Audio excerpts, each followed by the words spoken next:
क्षेत्र की तरफ से मैं श्रद्धेय अटल बिहारी वाजपेयी जी की स्मृति को नमन करता हूं और आप लोगों से भी मैं अनुरोध करूंगा एक मिनट तक खड़े होकर श्रद्धेय अटल बिहारी वाजपेयी जी का एक बार स्मरण कर उनके प्रति अपनी श्रद्धांजलि अर्पित करें। कोई आवाज नहीं, शांत शांत, कोई आवाज नहीं।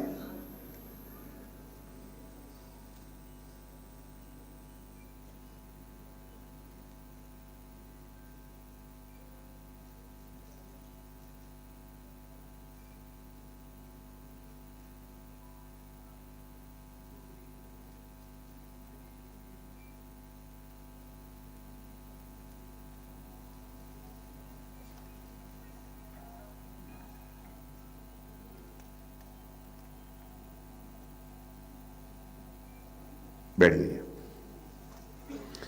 साथियों, आज मैं कोई भाषण नहीं करूंगा आप सबके बीच, और मैं श्रद्धेय अटल बिहारी वाजपेयी जी मेमोरियल फाउंडेशन की जिम्मेदारी जो हमारे उत्तर प्रदेश के उप मुख्यमंत्री श्रीमान ब्रजेश जी पाठक ने बखूबी निभाई है और लगातार उनकी स्मृति में इस लखनऊ में कार्यक्रम करते रहते हैं, इस फाउंडेशन को भी मैं अपनी तरफ से हार्दिक बधाई देता हूं। श्री ब्रजेश पाठक जी को भी इसके लिए मैं विशेष रूप से बधाई देता हूं। और हम सभी काव्य जगत ही कहकर ही मैं उनको सीमित नहीं करना चाहता, बल्कि हिंदी साहित्य जगत के एक मानी जानी हस्ती,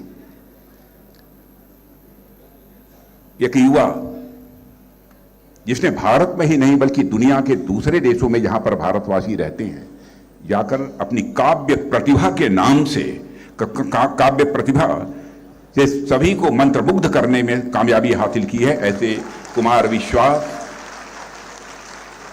हम लोगों के बीच में उपस्थित हैं। और बहनों भाइयों, सच्चाई है कि मैं बिल्कुल भाषण देने के मूड में नहीं था, मैं भी कुमार विश्वास को ही सुनना चाहता था। इसीलिए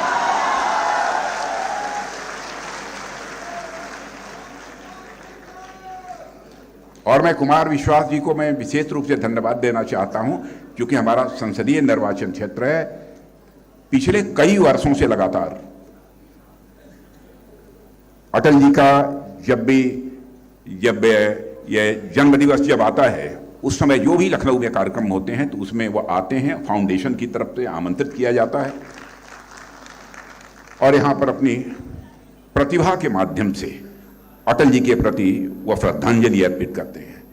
इसलिए आज ज्यादा कुछ न कहते हुए मैं पुनः एक बार श्रद्धेय अटल बिहारी वाजपेयी जी की स्मृति को नमन करते हुए मैं सीधे ये कहूंगा कि अब कुमार विश्वास जी अब मंच पर आएं और अपने काव्य के माध्यम से श्रद्धेय अटल बिहारी वाजपेयी जी को अपनी श्रद्धांजलि अर्पित।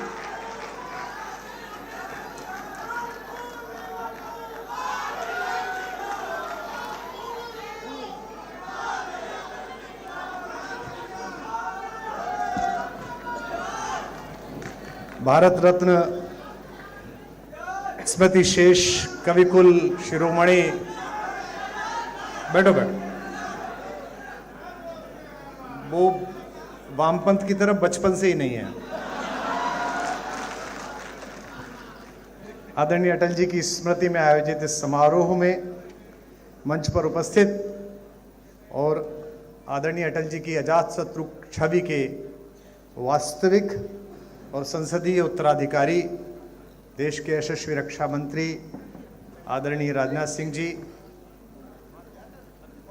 विश्व में राम राज्य की परिकल्पना जिस वस्त्र विन्यास को धारण करके महाराज भरत ने लागू की, उसी वेशभूषा में मंच पर बैठे प्रदेश के यशस्वी मुख्यमंत्री आदरणीय योगी आदित्यनाथ जी, लगभग 36 वर्ष पूर्व विश्व हिंदू परिषद के आदरणीय अशोक सिंघल जी के सानिध्य के कारण, मेरे पूज्य पितृव्यवर मेरे ताऊ जी स्मृति शेष सुमन जी के संपर्क के कारण, मेरे प्रति स्नेह रखने वाले यशस्वी उप मुख्यमंत्री केशव भैया, और पिछले 36 वर्षों से विश्वविद्यालय राजनीति से लेकर आज तक मेरी काव्य प्रतिभा का निरंतर आर्थिक शोषण करने वाले प्रदेश के यशस्वी उप मुख्यमंत्री श्री ब्रजेश पाठक जी,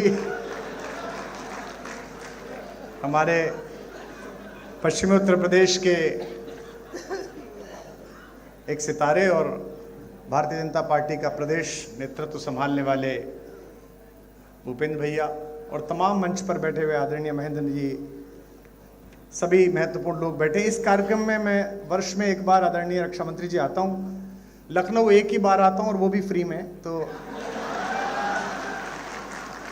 ये कह देना आवश्यक है क्योंकि आज सारा जो मीडिया आया है वो इसलिए भी आया है कि रक्षा मंत्री जी आए हैं, अटल जी का 100वां जन्मदिन है, आदरणीय मुख्यमंत्री जी और महत्वपूर्ण लोग हैं। लेकिन मेरा पिछले 5 दिन का अनुभव यह है कि मीडिया इसलिए भी आया है कि इन सब की उपस्थिति में मैं कुछ बोलूं और उसमें से 20 सेकंड का काटकर चलाया जा सके।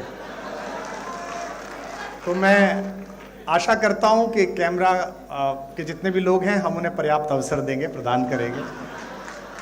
मेरे प्रति बड़ा स्नेह अटल जी का रहा और कभी अगर प्रधानमंत्री भी बन जाए तो वो कवि रहता है। और वे जब प्रधानमंत्री पद पर सुशोभित थे तो महीने में एक बार, 2 महीने में एक बार जब भी उन्हें समय मिलता था तो स्मृति शेष प्रमोद जी के माध्यम से वो दिल्ली में रहने वाले, एनसीआर में रहने वाले जिन 3-4 कवियों को बुलाकर उनको सुनते थे और कुछ अपना लिखा हुआ सुनाते थे।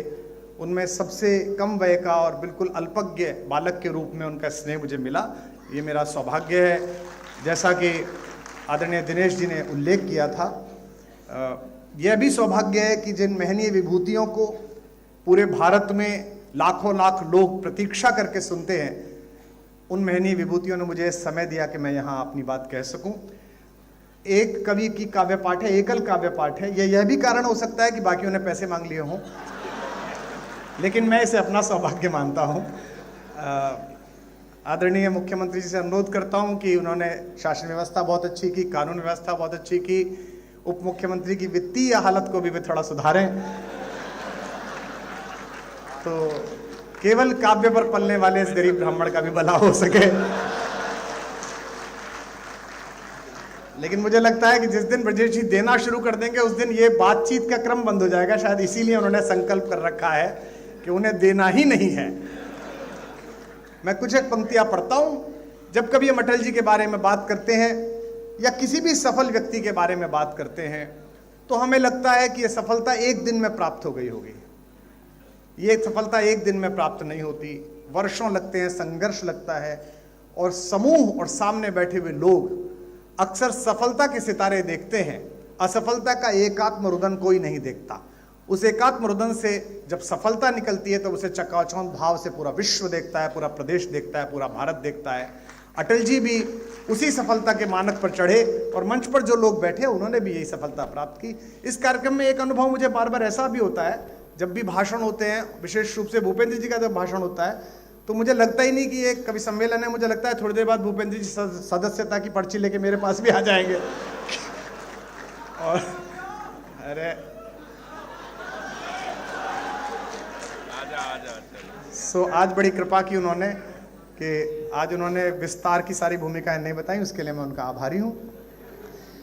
मैंने सुना कि जगत को जीतने के बाद, मैंने सुना कि महासमर महाभारत में गीता का वाचन करने के बाद, 5 निर्वासित राजकुमारों को विजय दिलाने के बाद, जरासंध और शिशुपाल जैसे राक्षसों के वध की परियोजना को पूर्ण करने के बाद योगेश्वर कृष्ण एक बार ब्रज लौटे थे।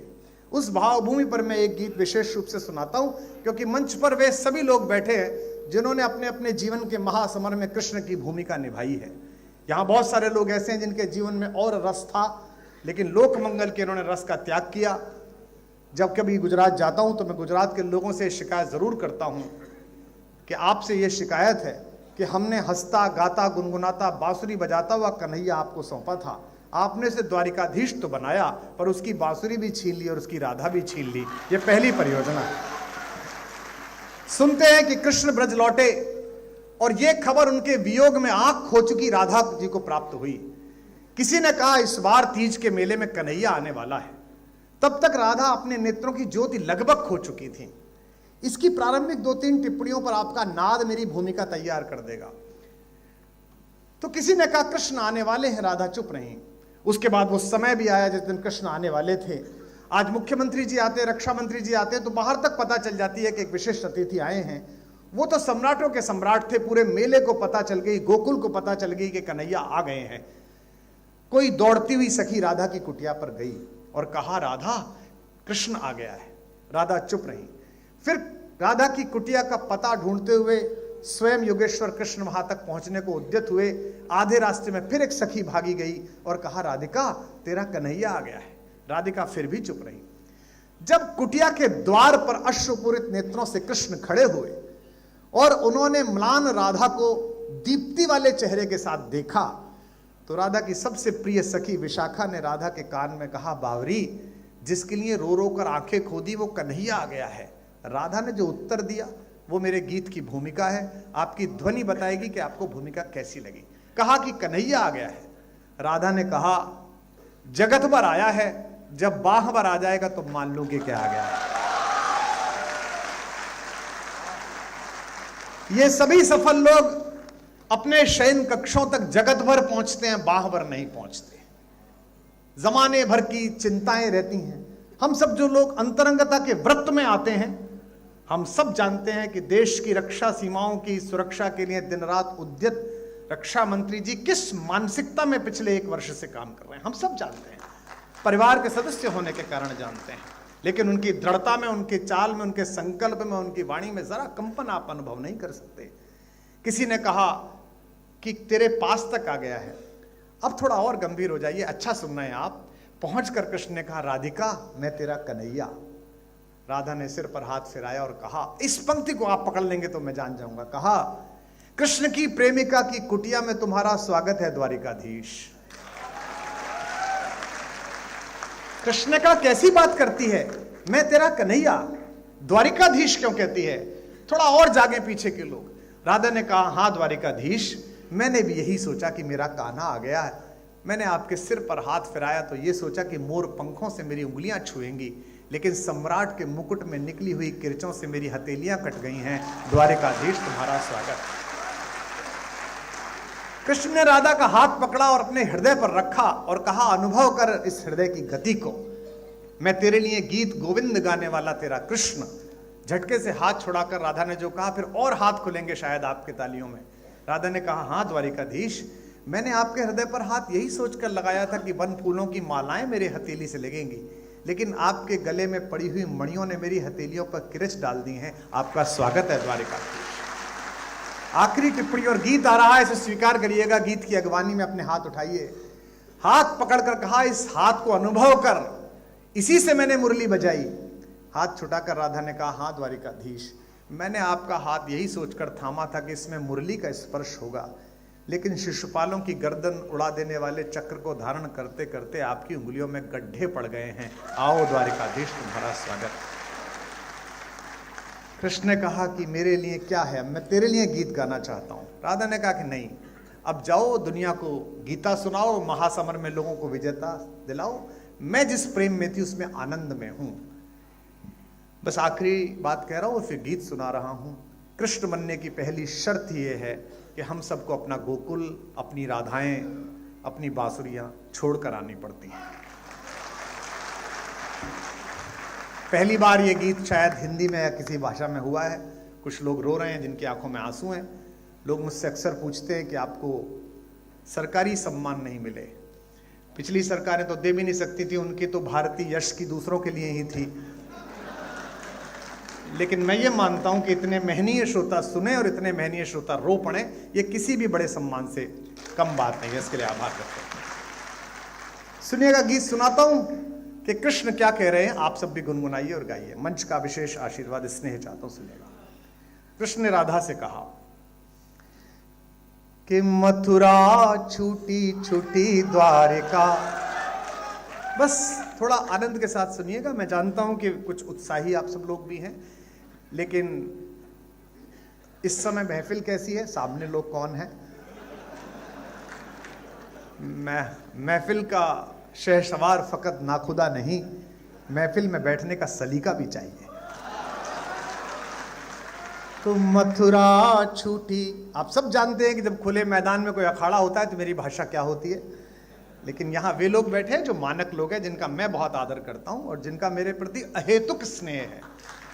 उन सब के प्रति मैं जानता हूं आदरणीय मुख्यमंत्री जी का, आदरणीय रक्षा मंत्री जी का और मंच पर बैठे तमाम महनीय लोगों का मेरे प्रति बड़ा प्रेम है। उस प्रेम को हाजिर नाजिर जान के पढ़ रहा हूं कि मथुरा छूटी छुटी द्वारिका, इंद्रप्रस्थ ठुकराऊं।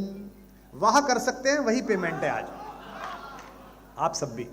अब मंच से अनुरोध करूंगा कि आप लोग जरूर वहां कर दें, जो कि पार्टी का कार्यकर्ता पहले नेता की तरफ देखता है कि नेता कर रहा है कि नहीं कर रहा है। कि मथुरा छूटी, सरकार में बहुत होता है, हमने भी दुर्भाग्य से एक बार चलाई थी तो वो 90 के बैच का आईएएस चुटकुला सुनाता था तो 85 वाला हंसता ही नहीं था कि जूनियर पे क्या हंसना। कि मथुरा छूटी छुटी द्वारिका, इंद्रप्रस्थ ठुकराऊं। अगली पंक्ति पर वहा करना, पंक्ति पढ़ रहा हूं कि मथुरा छूटी छुटी द्वारिका, इंद्रप्रस्थ ठुकराऊं। बंसी छूटी गोकुल छूटा, कब तक चक्र उठाऊं। बंसी छूटी गोकुल छूटा, कब तक चक्र उठाऊं। जो लोग समझ जाएं कि बड़े ठाकुर और छोटे ठाकुर के बीच क्या संबंध है, राम और कृष्ण के बीच, वो ये पंक्ति पकड़ लेंगे कि बंसी छूटी। अब महाराज जी, हमारे ब्रज में कहानी आती है कि जब 15 वर्ष के हो गए कन्हैया और 15वें जन्मदिन पर 14वें जन्मदिन के बाद माता देवकी और वसुदेव को छुड़ाने के लिए पहुंचे कारागार में कंस का वध करके और पैर छुए, तो रास मंजरी में एक गीत आता है कि माता देवकी ने उनको जोर से एक घूसा मारा और कहा कि बड़ा योगेश्वर बनता है, बड़ा शक्तिशाली बनता है, मां को 14 साल के लिए छोड़ के रखा, छुड़ाने नहीं आया। तो कन्हैया तो थोड़े चुलबुले हैं, मजाक में कहा मैया क्यों मारती है, पिछले जन्म में 14 साल तूने छोड़ दिया था, इस बार 14 साल मैंने छोड़ दिया। कि बंसी छूटी गोकुल छूटा। अब अगली पंक्ति आती है, संभालिएगा, मुझे बताइएगा अटल जी के श्रोता हैं। बंसी छूटी गोकुल छूटा, कब तक चक्र उठाऊं। पिछले जन्म जानकी तुझ बिन जैसे तैसे बीता। पिछले जन्म जानकी तुझ बिन, गा सकते मेरे साथ। पिछले जन्म जानकी तुझ बिन जैसे तैसे, महासमर में रीता रीता, कब तक गाऊं गीता। महासमर में रीता रीता, कब तक गाऊं। और अभी कितने जन्मों तक, हम पर संगीत नहीं है लेकिन ये अटल जी का मंच अगली पंक्ति के समापन पर तालियों की ताल से झूमे, ऐसा मन है। और अभी कितने जन्मों तक, और अभी कितने जन्मों तक तुझसे दूर बिताऊं। कब तक गीत सुनाऊं राधा, कब तक गीत सुनाऊं।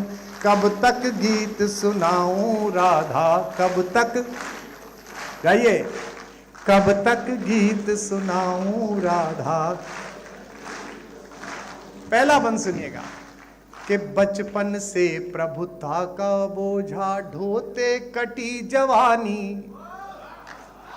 अपेक्षाएं आपको बहुत कष्ट सौंपती हैं, अपेक्षा हो जाए तो बड़ा कष्ट है। आपके पास एक प्रतिभा और जगत आपसे अपेक्षा करे तो बड़ा कष्ट है। कि बचपन से प्रभुता का बोझा ढोते कटी जवानी, हर पल षड्यंत्रों में उलझी सांसें आनी जानी। युग की आंखें अमृत पीती रही मुझे तक तक कर। ये पंक्ति संभालिए लखनऊ के लोगों। युग की आंखें अमृत पीती रही मुझे तक तक कर। अधर मधुर देखे सबने पर पीड़ा ना पहचानी।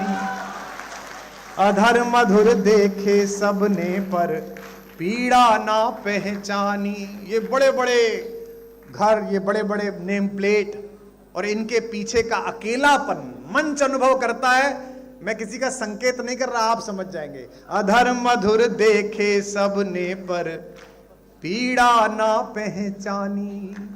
इस पीड़ा को यार सुदामा इस पीड़ा को यार सुदामा कब तक महल दिखाऊं, कब तक गीत सुनाऊं राधा, कब तक गीत सुनाऊं, कब तक गीत सुनाऊं राधा। एक दूसरा बंद अच्छा लगता है, सुनिएगा, छोटा सा गीत है, मैं समय की मर्यादा समझता हूं, सुनिएगा। पहली पंक्ति को कविता की तरह सुनिए, ताकि इस कार्यक्रम के जो 2 भाग थे उसमें कविता पाठ भी जागृत रहे, जीवित रहे। कि 2 माओं ने लाड़ लड़ाया, विराजे, कि 2 माओं ने लाड़ लड़ाया, 2 चेहरों ने चाहा। आपकी वाह मिले, मैं उनकी व्यस्तता समझता हूं।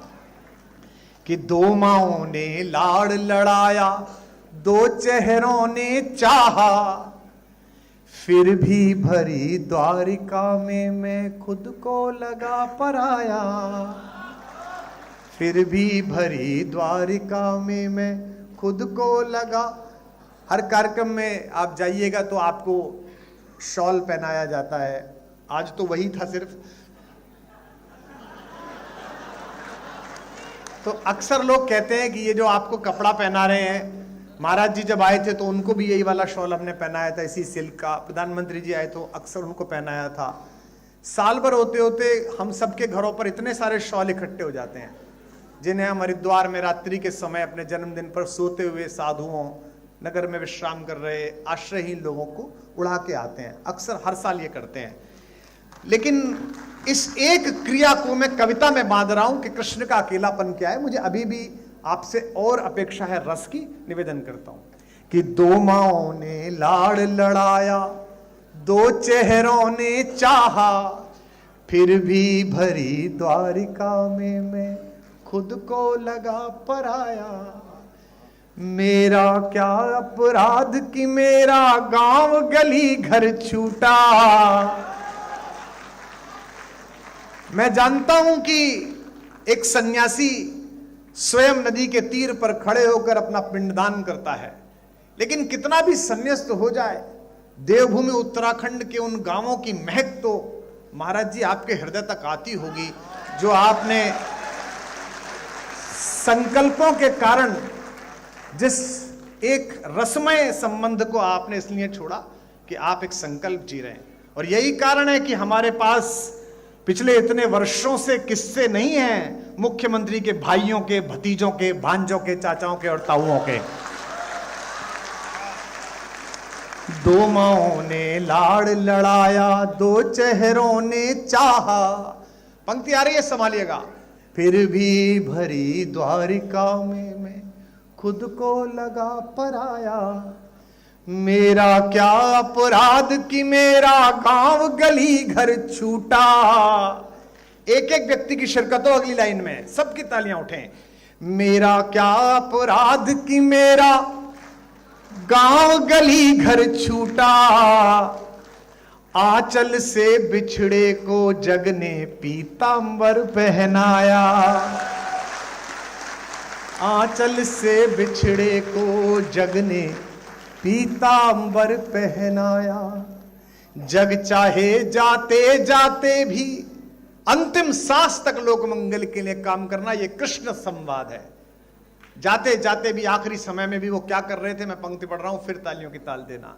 जग चाहे जाते जाते भी बंसी मधुर बजाऊं, कब तक गीत सुनाऊं राधा, कब तक गीत सुनाऊं, कब तक गीत सुनाऊं राधा। सब गाइए। कब तक गीत सुनाऊं राधा, कब तक गीत सुनाऊं राधा, कब तक। अंतिम बंद पढ़िएगा मेरे मन के माध्यम से और सुनिएगा आत्मा के माध्यम से।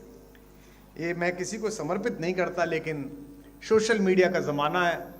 2 घंटा 23 मिनट बोला मैं 4 दिन पहले, 20 सेकंड चला, 20 सेकंड, और उसमें बहुत आभार आदरणीय गृह मंत्री जी। 2 घंटा 23 मिनट में 20 सेकंड, एक जरा सी बात होती है और पूरा विश्व लेकर उड़ जाता है। एक छोटा सा मुझे स्मरण आ गया, आदरणीय मुख्यमंत्री जी, आदरणीय रक्षा मंत्री जी, मेरे को आदत है फेसबुक ट्विटर पे लिखने के बाद 5 बिंदी लगा देने की। तो मैं एक बार बंबई जा रहा था तो मैंने एक वाक्य लिखा, 5 बिंदी लगाई, फिर सोचा यही वाक्य कॉपी करके ट्विटर पे लगा देता हूं, लेकिन वो कॉपी की जगह कट हो गया और तब तक वो व्योमबाला घूरने लगी एयर होस्टेस कि बंद करिए मोबाइल। तो मैं अच्छे नागरिक की तरह बंद करके बैठ गया। अब 2 घंटे बाद उतरा तो घटना यह कि 5 बिंदु चुपके हुए, कुछ नहीं लिखा हुआ है, और आनंद तो लेंगे कि नीचे 2000 कमेंट। यही तो विद्वान आदमी की पहचान है।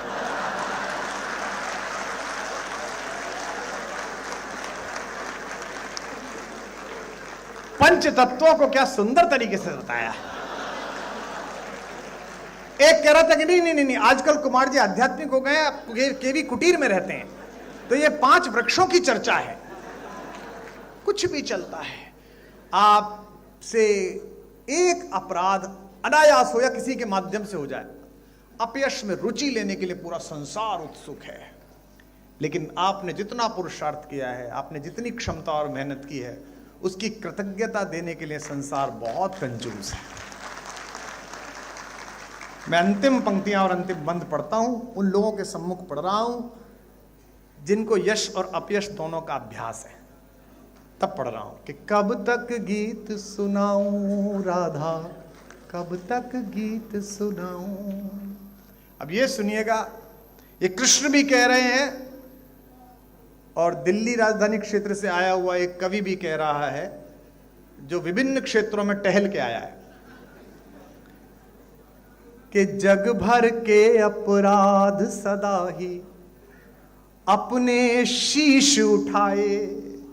मंच पर जितने जनप्रतिनिधि बैठे, नीचे जितने जनप्रतिनिधि बैठे, इनको मैं यही अनुरोध कर सकता हूं कि जगत के अपयश से कभी विचलित मत होइएगा। अगर आपने सत्य है तो एक ना एक दिन उसकी आभा चमकेगी, निश्चित रूप से चमकेगी। जग भर के अपराध। आज मैं सुबह से देख रहा हूं हमारे वामपंथी मित्र, हमारे कांग्रेसी मित्र अटल जी की कितनी प्रशंसा करते हैं, और अटल जी जब थे तब ये लोग क्या बोलते थे हम भी देखते हैं। अटल जी थे तो अटल जी बहुत कट्टर थे, फिर आदरणीय अडवाणी जी का भारतीय राजनीति में प्रवेश हुआ, अटल जी बहुत अच्छे हैं। उसके बाद आदरणीय प्रधानमंत्री जी का प्रवेश हुआ तो अटल जी अडवाणी जी दोनों बहुत अच्छे थे, और आदरणीय मुख्यमंत्री जी वो समय दूर नहीं है जब प्रधानमंत्री जी बहुत अच्छे हैं ये भी कहा जाएगा।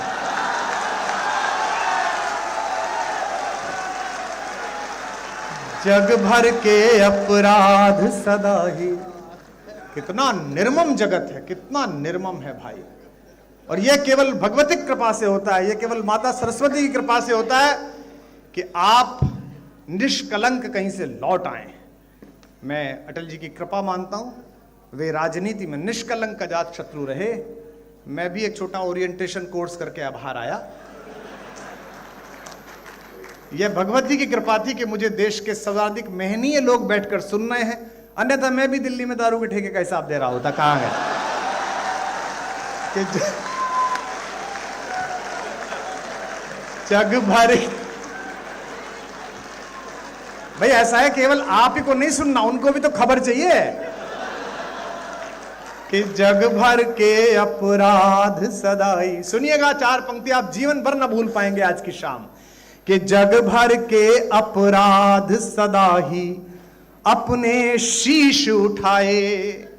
हम 10वीं में थे रक्षा मंत्री जी, इस बात से कुंठित रहते थे कि दिन रात मेहनत करने के बाद भी हमारे भी उतने नंबर आते थे जितने नकल करने वालों के आते थे। आपके आने के बाद हमारे प्रोफेसर पिताजी ने कहा, जो संघ के स्वयंसेवक है, इस बार लगा दे घुटने, अब के आ गया राजनाथ सिंह, नकल पे हो गई है नकेल, या तो तू जीतेगा या वो जीतेंगे। और हम सौभाग्यशाली है कि उस बार हमने अपना जिला टॉप करा, जो कि हमने सच्चाई से पढ़ाई की थी। कि जग भर के अपराध सदा ही अपने शीश उठाए। गाना इसको, और अगली पंक्ति पर महोत्सव कर देना। जग भर के अपराध सदा ही अपने शीश उठाए। जब तक तैयार नहीं हो जाओगे तब तक दूसरी लाइन नहीं दूंगा मैं। जग भर के अपराध सदा ही अपने शीश उठाए। रस का माखन सबने चाखा, चोर हम ही कहलाए।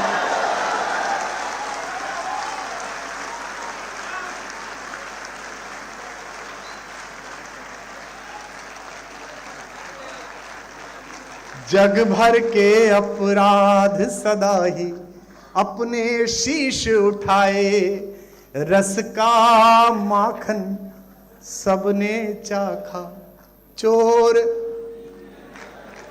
गाओ लखनऊ वालों, रस का माखन सबने चाखा, चोर।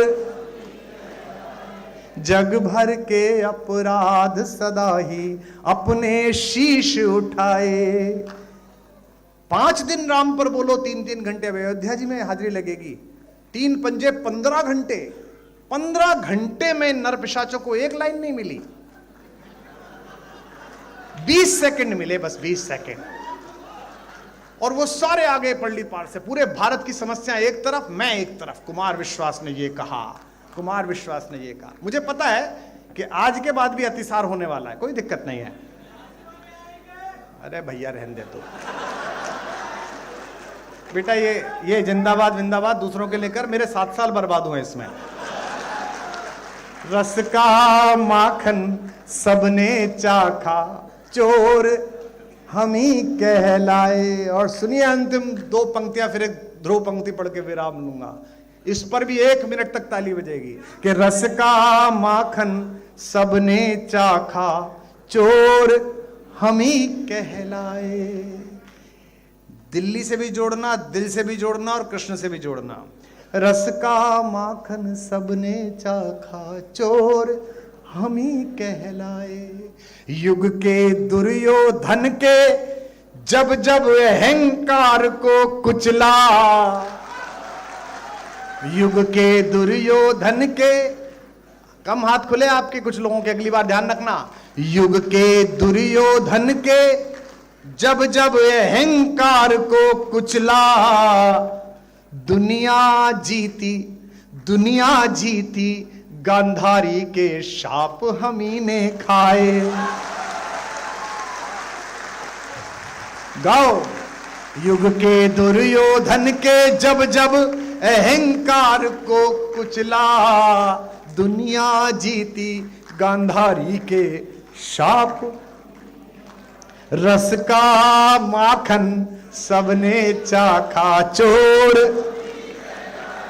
युग के दुर्योधन के जब जब अहंकार को कुचला, दुनिया जीती, गांधारी के शाप हम ही ने खाए।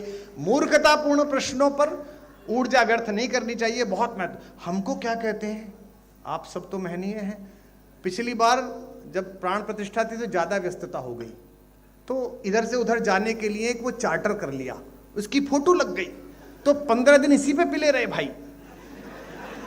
कि ये राम पर बोलते हैं और चार्टर पे जा रहे हैं। तो मैंने कहा ये कहां लिखा हुआ है चार्टर में हराम वाले ही जाएंगे, राम वाले नहीं जाएंगे, ये कहां लिखा हुआ?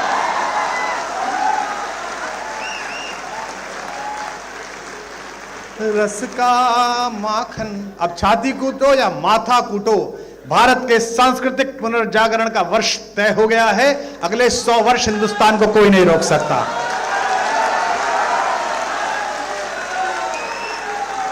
युग के दुर्योधन के जब जब अहंकार को कुचला। फिर कह रहा हूं, अपने बच्चों को रामायण पढ़ाओ, महाभारत पढ़ाओ, और इसलिए पढ़ाओ कि फायदा होगा। मुझे हुआ, मैंने महाभारत पढ़ी थी तो मुझे पता था कि मित्र अगर दुर्योधन निकल जाए तो उसके रथ से उतर के भागो, वरना कर्ण की तरह मारे जाओगे। तो इसलिए पढ़ो, चलो मत पढ़ो उस कारण से जो मैंने कहा था, इस कारण से पढ़ लो। युग के दुर्योधन के जब जब अहंकार को कुचला, दुनिया जीती, गांधारी के 36-37 वर्ष हो गए मंच पे हमें, हैं?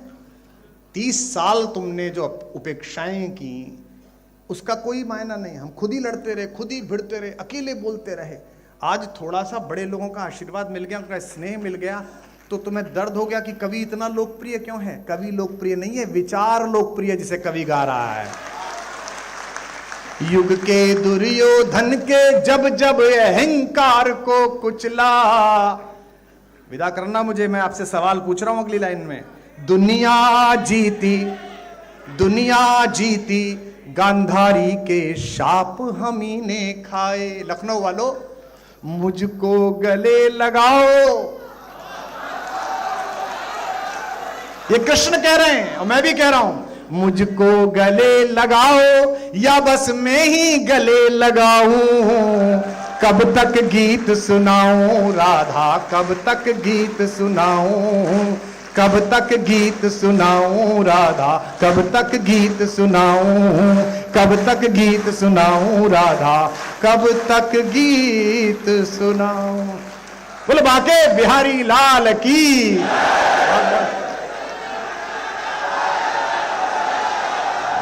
बहुत बहुत धन्यवाद।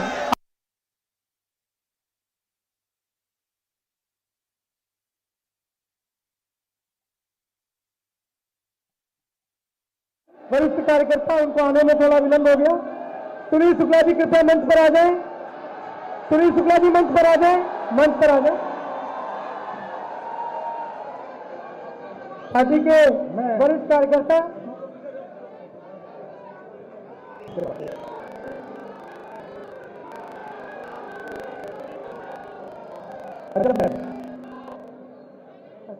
कि कोई दीवाना कहता है,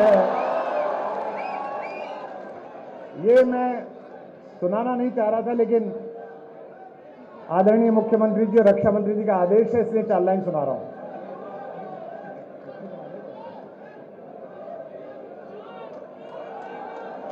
एक सम्मान पूरा हो जाए, वो बहुत महत्वपूर्ण है।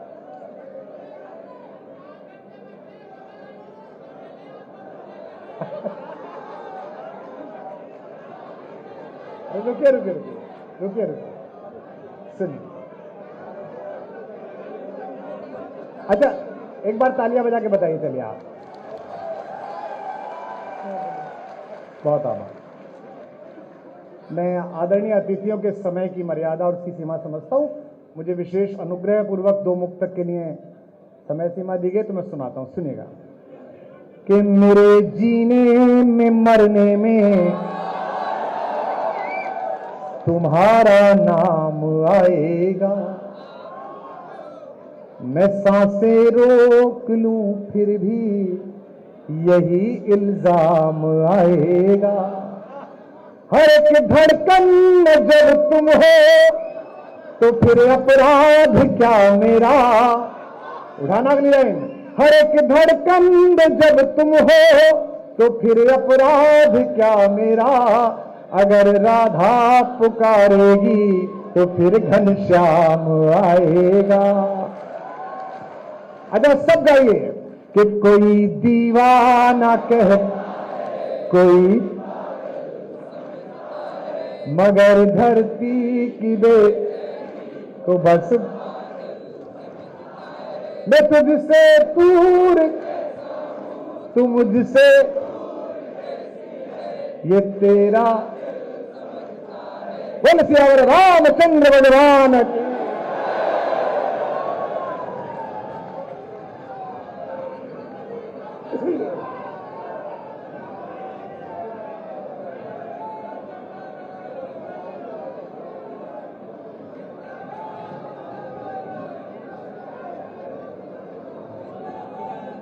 आप सभी का पंडित अटल बिहारी वाजपेयी फाउंडेशन की तरफ से आज के इस काव्यमयी संध्या में, काव्य गंगा में गरिमामय उपस्थिति के लिए मंच से आपका हार्दिक आभार एवं अभिनंदन व्यक्त करता हूं।